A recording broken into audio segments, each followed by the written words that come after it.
We begin with the search for the killer of a 15-year-old girl found strangled in the South Shore neighborhood. Well, community activist Andrew Holmes is here right now, along with another community activist, the mother of Amarise Parker, standing behind them right now. She was a lovely soul. Everybody loved her, although she had been missing, but she didn't deserve this. She didn't deserve this.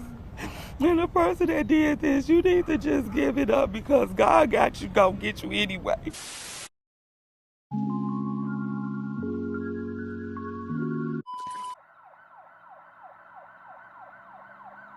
What was described in court today was a brutal murder involving a 24-year-old man and his 15-year-old girlfriend. After hearing the details of what allegedly happened on December 12th, the judge decided to keep the defendant in jail until his next court date.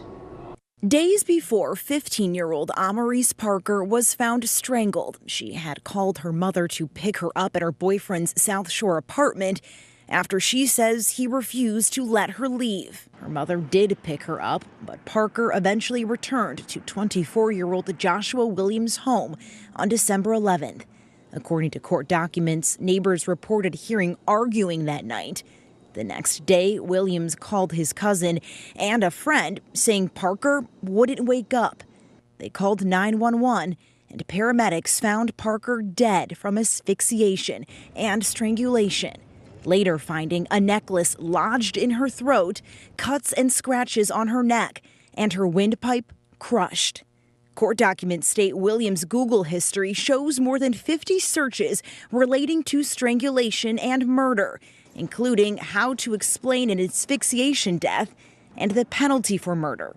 Given the evidence and Williams' criminal history of strangling another person in Colorado, the judge decided to keep the defendant detained. A teen girl found dead last week. The man accused of strangling her appeared in court today. Lexi Suter was there. She has more on the story. 1 week ago, 15-year-old Amarise Parker was found dead in her boyfriend's home in the South Shore neighborhood.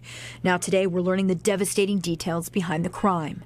Prosecutors say Parker was dating her alleged killer, 24-year-old Joshua Williams, and last week Parker had called her mother multiple times to pick her up from Williams' home, to which her mother was successful once. She told her mom she had to escape while Williams thought she was in the bathroom.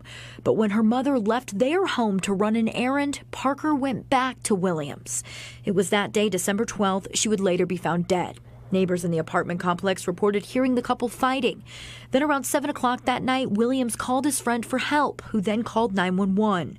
Parker was found partially covered by a blanket in a closet, her neck and face red and covered in cuts, and a necklace lodged in her throat. The medical examiner determined the girl's windpipe was crushed.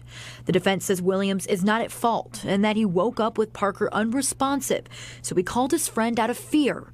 But the prosecution says they have the evidence to prove otherwise, including a video of him touching her body and 50-plus internet searches on his phone, researching things like strangulation. The judge calls this case a brutal murder, and because of the details, says he is keeping Williams behind bars until his next hearing, set for January.